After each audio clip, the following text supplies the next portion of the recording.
Welcome, everyone.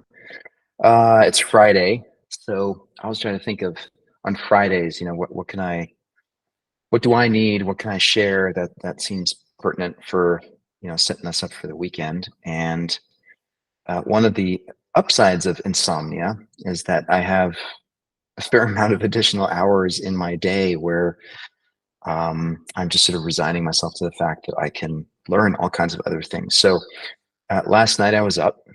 And this might sound like a mouthful, but I'll hopefully make sense of this for you guys in a second here. This idea of the neurology of our shared humanity. So, okay, what does that mean? Um, well, there's this guy at Stanford. His name is David Eagleman, and he's been doing some really interesting research. And part of that research includes exploring this question of why do we feel empathy for some people but not others? Right? There's no doubt that we have stronger reactions for some people being in pain than we do for others. So, for example, if my children, if I see them in distress or pain, it will elicit a much stronger reaction than if I see someone in, I don't know, I'm making it up somewhere. Well, Ukraine, right? Like as awful as that is, and I know it's terrible, and yet there's something different about knowing on TV or YouTube that someone's suffering versus seeing my own children suffer. So the question is, why is that?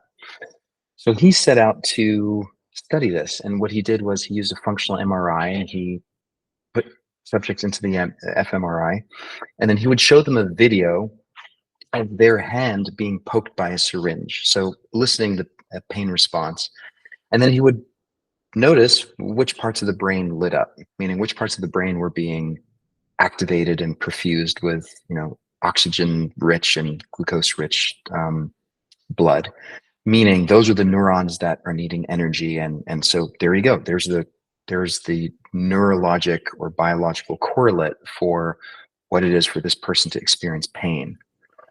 And then he went a step further and he showed people a video of their loved ones, spouses, children, others being poked in the hand. So same scenario, but a different person. And lo and behold, the same areas of the brain lit up, right? So there's something about watching your next of kin or people in your tribe, if you will, being injured or hurt that was almost identical to yourself being injured. Okay, so now he kept pushing the envelope a little bit and he said, well, what happens if I change some of the parameters on that? So now he started showing people videos of different looking hands. So large masculine hands, brown, hands with darker skin color or lighter skin color. So clearly these aren't my kids or these aren't people that I know, but these are different, types of people. And sure enough, there was a greater or lesser reactivity from a neurologic standpoint to people being injured or hurt. And now the final step was adding labels to those hands and saying Jewish, Christian, atheist, what have you. And again, the readings were all over the map. But basically, this concept of in-group versus out-group is pretty predominant.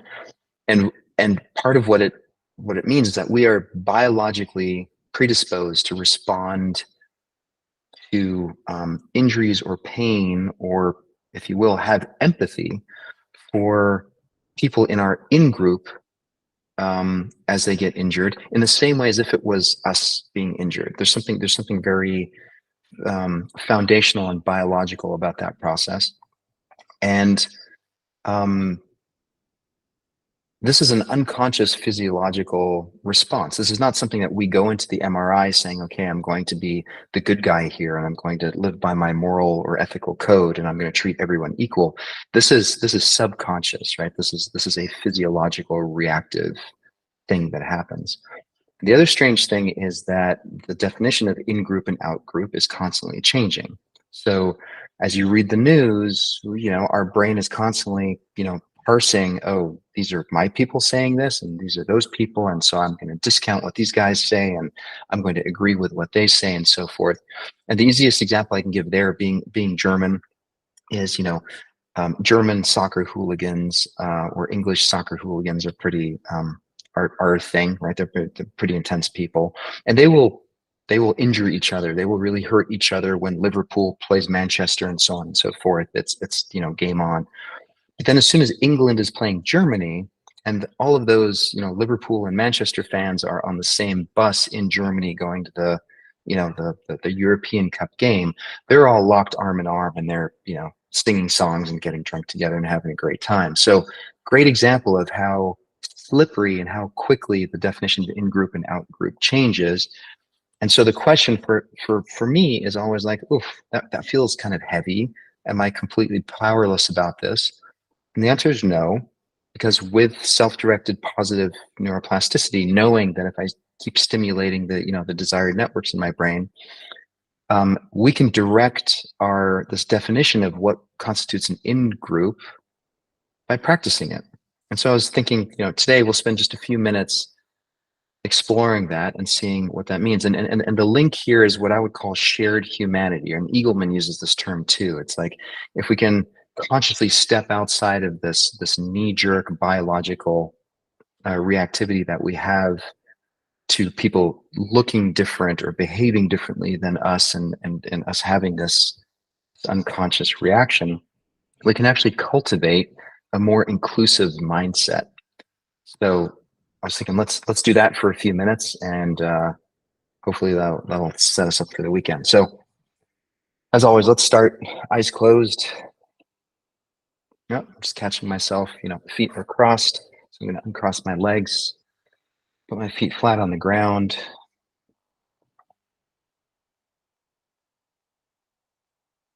Just take a moment to intentionally arrive in this moment, noticing breath, noticing the hum of background noise, sounds rather,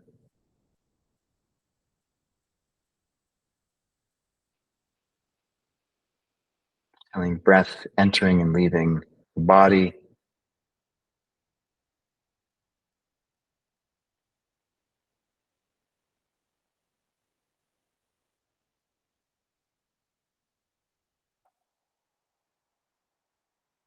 I'm playing a bit of a sort of a meditation thought experiment, which is, who's my in-group? Who are my people? And just notice what comes to mind as you hear that question. Is it family? Is it friends? Spouses? Kids?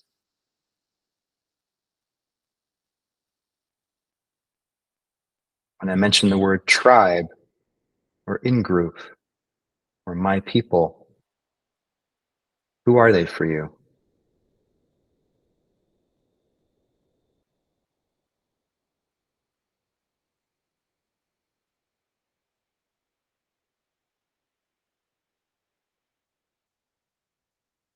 And just noticing what your mind does with that.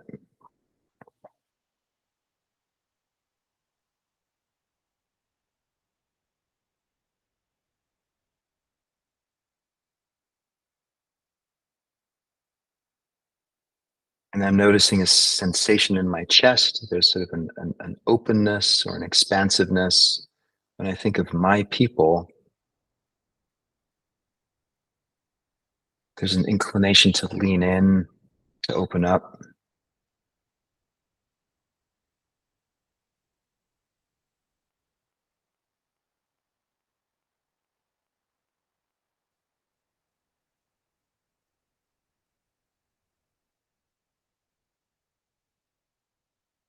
And again, just as a thought experiment, we're just exploring here. Now think of them, they. And for me, it's, when I watch YouTube and I see them or they saying things that upset me or make me angry or scare me,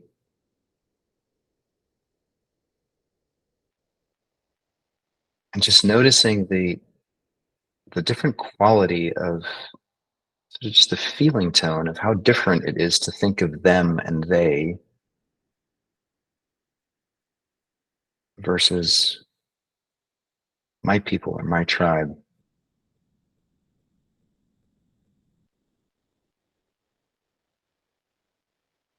I think what the research shows is that we're much more thin-skinned about them. We're much quicker to judge them.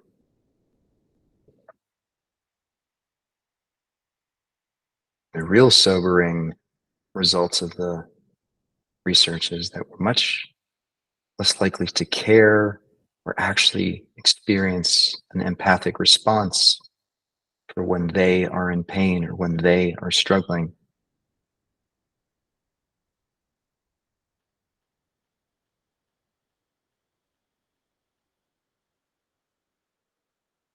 It doesn't mean that we're bad or that there's anything wrong with us. It's just good to notice. It's good to get real with the underlying biology of how our organism protects itself and how it handles differences.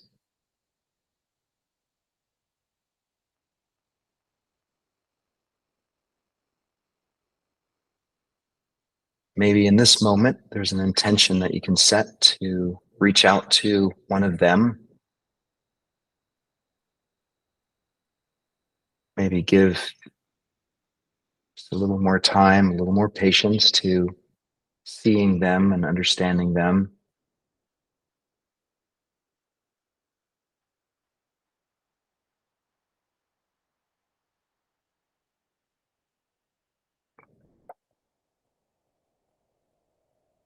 There are people too. They have dreams, they have needs, they feel.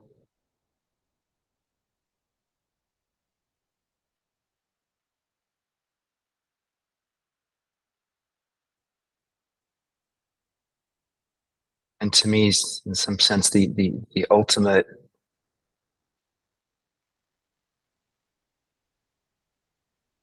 way of thinking of shared humanity is Carl Sagan's blue dot. So this is when I think it was Voyager 2 turned back and took a picture of planet Earth from, I don't know, however many millions of miles away. And it's just this tiny speck. And there we all are. We're all sitting on this rock spinning through space.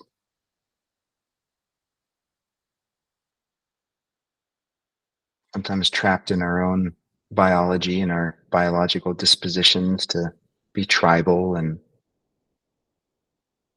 behave in certain ways. And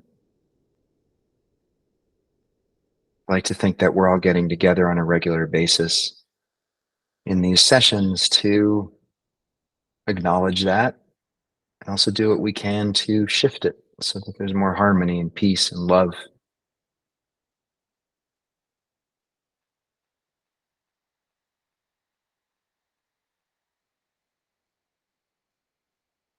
And I think it means not being scared of understanding how our biology and how our neurology is set up, how it works.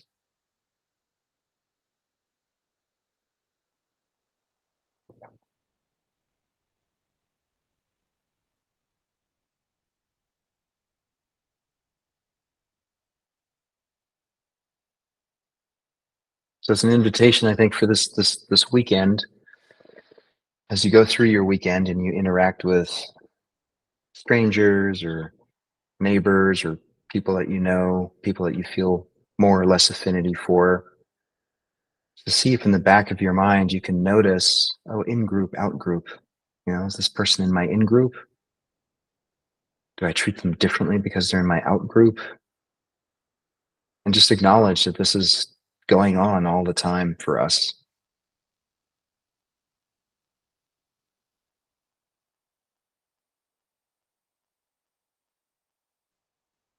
And it's just an invitation to explore if there's something we want to do differently. So taking a deep breath in Long exhale. Open your eyes. Come back to the session. Thank you all. We're over by a minute. I hope this was useful. A little bit of a neuroscience geek out session. See you on Monday. Have a great weekend.